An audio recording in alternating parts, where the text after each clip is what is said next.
ఓటమి తర్వాత వచ్చేది గెలుపే. గెలుపు ఎప్పుడూ శాశ్వతం కాదు. ఓటమి తర్వాత మళ్ళీ గెలుపు వస్తుంది. తప్పకుండా మళ్ళీ బీఆర్ఎస్ ప్రభుత్వం వస్తుంది. ఇవాళ ఏమైంది చూస్తలేమా? 7 నెలల లోపలనే పల్లెలన్నీ మురికి కూపాలైపోయినాయి. ఈ గవర్నమెంట్ వచ్చినాక 7 నెలల్లో గ్రామ పంచాయతీకి నయా పైసా కూడా ఇయ్యలే. ఒక్క రూపాయి కూడా గ్రామ పంచాయతీకి ఇయ్యలే. పారిశుద్ధ్య కార్మికులకు 7 నెలల నుంచి జీతాలు లేవు. ట్రాక్టర్లలో డీజిల్కు పైసలు లేవు. ట్రాక్టర్లకు ఇన్స్టాల్మెంట్లు కట్టలేరు. వానకాలం వచ్చింది, బ్లీచింగ్ పౌడర్ లేదు. దోమలకు మందు కొడదామంటే లేదు. గడ్డి మందు కొడదామంటే లేదు. మొత్తం గ్రామ పంచాయతీలన్నీ ఆగమాగమైతా ఉన్నా ఈ ప్రభుత్వం మొద్దు నిద్రపోతున్నటువంటి పరిస్థితి ఉంది. స్కూళ్ళల్లో పోతే మిడ్ డే మీల్స్, మధ్యాహ్న భోజనం పెట్టే కార్మికులకు 7 నెలల నుంచి జీతాలు లేవు. వాళ్ళందరూ కూడా ఆగమాగమవుతున్నారు. వంట వండిన సామాన్కు పైసలు లేవు. వంట వండిన పని చేసిన వాళ్లకు జీతాలు లేనటువంటి పరిస్థితి ఇలా స్కూళ్ళల్లో ఉన్నది. నిన్నేదో స్కూల్లో చెప్తున్నారు మా సర్పంచ్ గారు, కరెంటు బిల్లు కట్టలేదని స్కూల్కి కరెంటు కట్ చేసిందట. అంటే ఈ ప్రభుత్వానికి అసలు పరిపాలన చేతనైతలేదు. పాలన గాలికి వదిలేసిండ్రు. ఎక్కడ చూసినా ఆత్మహత్యలు, ఎక్కడ చూసినా మానభంగాలు, మర్డర్ కేసులు జరుగుతూ ఉన్నాయి, హత్యలు జరుగుతూ ఉన్నాయి. నిన్న మనం చూసినాం ఖమ్మం జిల్లాలో ఒక రైతు పురుగుల మందు తాగి ఆత్మహత్య చేసుకున్న వీడియో మనందరం కూడా చూసాం. ఇప్పుడే ఈడ కూర్చొని చూస్తున్నా ముఖ్యమంత్రి గారి జిల్లా మహబూబ్ నగర్లో కలెక్టర్ ఆఫీస్లో ఇంకో రైతు ఇలా పురుగుల మందు తాగిన వీడియో వస్తూ ఉన్నది. అంటే ఈ రాష్ట్రంలో పాలన గాలి కొదిలేసిండ్రు. కేవలం ప్రతిపక్షాల మీద కేసులు, కుట్రలు తప్ప పరిపాలన చేతనైతలేదు. అందుకే రోజు కూడా ఆత్మహత్యలు జరుగుతూ ఉన్నాయి, రేప్ కేసులు జరుగుతూ ఉన్నాయి, హత్యలు జరుగుతూ ఉన్నాయి. లా అండ్ ఆర్డర్ ఆగమైపోయింది. రైతు బంధు అయితే దిక్కే లేదు. కేసీఆర్ ఉండగా జూన్ నెలలో ఖచ్చితంగా రైతు బంధు పడ్డది. ఇలా జూలై వచ్చినా ఒక్క రూపాయి కూడా రైతు బంధు ఇవ్వకుండా ఇలా రైతుల ఉసురు పోసుకుంటా ఉన్నారు. ఏమన్నంటే ఏరివేత, ఎవరికి గీత పెడదాం, ఎవరికి కోత పెడదాం, ఎవరికి బంధు పెడదాం, ఎంత కమ్మి చేద్దామని ఆలోచన చేస్తున్నారు తప్ప సకాలంలో రైతు బంధు ఇవ్వడంలో ఈ ప్రభుత్వం పూర్తిగా ఫెయిల్ అయిపోయింది. పాపం అవ్వా తాతలకు ఆ 2000 పింఛన్ కూడా వస్తలేదు. కేసీఆర్ ఉండగా 200 పెన్షన్ 2000 చేస్తా అంటే బరాబర్ 2000 చేసి ఇచ్చిండు మన కేసీఆర్. వీళ్ళు 4000 చేస్తామన్నారు. ఇంటికి 2 పింఛన్లు ఇస్తామన్నారు. అవ్వకిత్తం, తాతకిత్తామన్నారు. ఇంట్లో కొడుకు ఉద్యోగం చేసినా ఇస్తామన్నారు. 4000 ఇస్తామన్నారు. 4000 ఎటు పోయినాయో, ఇంటికి 2 పింఛన్లు ఆడికి పోయినాయో, కొడుకు నౌకరుంటే పింఛన్ ఆడికి పోయిందో కానీ ఇచ్చే 2000 కూడా వస్తలేవు. 2 నెలల పింఛన్ బాకీ పడ్డారు. మే నెల పెన్షన్ రాలే, జూన్ నెల పెన్షన్ రాలే, 2 నెలల పెన్షన్ బాకీ పడ్డారు. ఏప్రిల్ నెల పెన్షన్ మొన్న ఇచ్చిర్రు, జూన్ 25 తారీఖు ఇచ్చిర్రు. అది ఏప్రిల్ది. మే బాకీ, జూన్ బాకీ.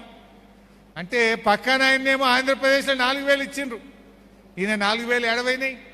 బాండ్ పేపర్ల మీద రాసి ఇచ్చిర్రు. 100 రోజుల్లో 4000 పింఛన్ ఇస్తామన్నారు. 4000 దిక్కు లేదు, ఇంటికి 2 పింఛన్లు దిక్కు లేవు, నౌకరున్నోళ్ళకి పింఛన్ లేదు, ఇచ్చే 2000 కూడా ఇయ్యని పరిస్థితి ఏర్పడ్డది. పింఛన్లు రావు, కరెంటు సరిగా రాదు, స్కూళ్ళల్లో కరెంటు కట్ అయిపోయింది, మధ్యాహ్న భోజనం వాళ్ళకి జీతాలు లేవు, పారిశుద్ధ్య కార్మికులకు జీతాలు లేవు, ఊర్లలో చెత్తెత్తుడు బంద్ అయిపోయిన పరిస్థితి ఉన్నది. రైతు బంధు రాదు, కళ్యాణ లక్ష్మి చెక్కులు 7 నెలల కళ్యాణ లక్ష్మి చెక్కులు వస్తలేవు. ఆడోటి ఈడోటి వచ్చినాయి అంటే అవి అప్పటి మన గవర్నమెంట్ బాబా చెక్కులే ఇంకా వస్తున్నాయి. ఈ గవర్నమెంట్ వచ్చినప్పటి నుంచి ఇప్పటికీ తులం బంగారం దిక్కులేదు. కళ్యాణ లక్ష్మి వచ్చే ₹1,00,000 కూడా బంద్ అయిపోయింది. సర్కార్ దవాఖాన పోతే కేసీఆర్ కిట్ బంద్ అయిపోయింది, న్యూట్రిషన్ కిట్ బంద్ అయిపోయింది.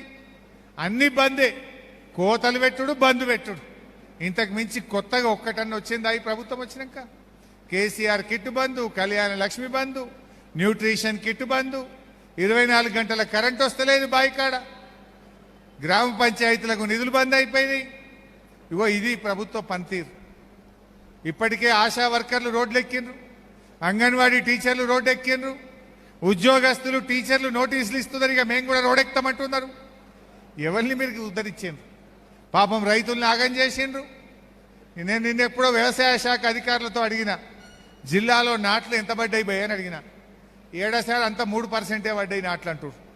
అరే జూలై వచ్చింది 3% ఏందయ్యా అంటే కాలం కింది మీద కనబడుతుంది.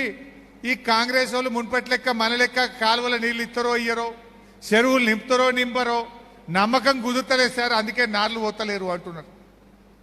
ఇగో ఇది వీళ్ళ పరిస్థితి. ఆనాడు కేసీఆర్ ఉండగా ధైర్యం ఉండే, అరే కాలం కాకపోయినా కేసీఆర్ ఉన్నాడు, కాళేశ్వరం కాలువలు వస్తాయి, మా కూడెల్ని వాగుల నీళ్ళు వస్తాయి, మా చెరువులు నిండుతాయి అనే ధైర్యం ఉండే. ఈ కాంగ్రెస్ వాళ్ళు దాన్ని కూడా ఎండబెట్టే పని చేస్తున్నారు. ఈ రకంగా పరిపాలన గాలి కొదిలేసిండ్రు, కేవలం ప్రతీకారం పగ దీని మీద మాత్రమే దృష్టి పెట్టిండ్రు. రేపు ఏమవుతుంది? ఈ రకంగా చేస్తే ప్రజలు ఊరుకుంటారా? తప్పకుండా మళ్ళా మా కేసీఆర్ మాకు కావాలి, మా బీఆర్ఎస్ మాకు కావాలని ప్రజలు తప్పకుండా మనం గౌరవిస్తారు. అందువల్ల మీరు మంచిగా ముందుకు పోదాం, ధైర్యంగా ఉండండి. మీకు తెలియదా, మనం మంచిగానే చేసినాం, కాంగ్రెస్ వాళ్ళు ఇంకా బాగా చేస్తామన్నారు. మనం లక్షిస్తే వాళ్ళు తులం బంగారం కలుపుతామండ్రి, మనం 2000 ఇస్తే వాళ్ళు 4000 ఇస్తామండ్రి పింఛన్, మనం రైతు బంధు 5000 ఇస్తే వాడు 7500 అని, మహిళలకు 2500 అండ్రి. ఏమన్నా వస్తుందేమో అని ప్రజలు ఆశించడం తప్పు కాదు. ప్రజలు తప్పకుండా మంచి అయిద్ది అనుకున్నారు, కానీ గిట్ల ఎలకల పడేస్తారని అనుకోలే. ఇప్పుడిప్పుడే ప్రజలకు అర్థమవుతా ఉంది. తప్పకుండా మన భవిష్యత్తు ఉంటుంది. మంచిగా పనిచేద్దాం. రేపు మళ్ళీ మీరు నిలబడ్డప్పుడు కూడా మీరు రేపు ఎంపీటీసీలుగా, సర్పంచ్లుగా, జెడ్పీటీసీలుగా నిలబడితే ప్రభాకర్ అన్న నేను తప్పకుండా మీకోసం కష్టపడతాం, మిమ్మల్ని అందరినీ కూడా గౌరవించి నిలబెట్టి కాపాడుకుంటామని చెప్పి కూడా నేను మనవి చేస్తా ఉన్నా. ఏ కార్యకర్త కూడా అధైర్యపడకండి, తప్పకుండా మళ్ళా మన రోజులు వస్తాయి. ఒక కాలం ఎప్పుడూ తిరుగుతూనే ఉంటుంది, ఒక దగ్గర ఆగదు. మళ్ళీ రేపు వచ్చే ప్రభుత్వం బీఆర్ఎస్ ప్రభుత్వమే ఉంటుంది. అవి ఎప్పుడన్నా రాని ఎన్నికలు రాక తప్పదు, బీఆర్ఎస్ ప్రభుత్వం రాకుండా ఉండదు. అందువల్ల మీరు ధైర్యంగా ఉండండి, ప్రజల్లో చర్చ పెట్టండి, ప్రజాసేవ కొనసాగించండి, ప్రజల కష్ట సుఖాల్లో పాలు పంచుకోండి. రేపు ఎప్పుడు స్థానిక సంస్థల ఎన్నికలు జరిగినా దానికి మనం సిద్ధంగా ఉందాం. మీరు ఇవాళ ఎంపీడీసీలుగా దిగిపోతున్నారు, మీకు కూడా 7 నెలల జీతం రాక. ఈ కాంగ్రెస్ గవర్నమెంట్ వచ్చినప్పటి నుంచి ఎంపీడీసీలకు జీతం రాలే, జెడ్పీడీసీలకు జీతం రాలే. ఎంపీడీసీలకు జీతాలు రావు, జెడ్పీడీసీలకు జీతాలు రావు, సఫాయి కార్మికులకు పారిశుద్ధ్య కార్మికులకు జీతాలు రావు, ముసలోళ్ళకు అవ్వాతాతలకు ఆసర పింఛన్ రాదు, కళ్యాణ లక్ష్మి చెక్కు రాదు, దవాఖాన పోతే కేసీఆర్ కిట్టు రాదు. ఇగో ఇది కాంగ్రెస్ పాలన.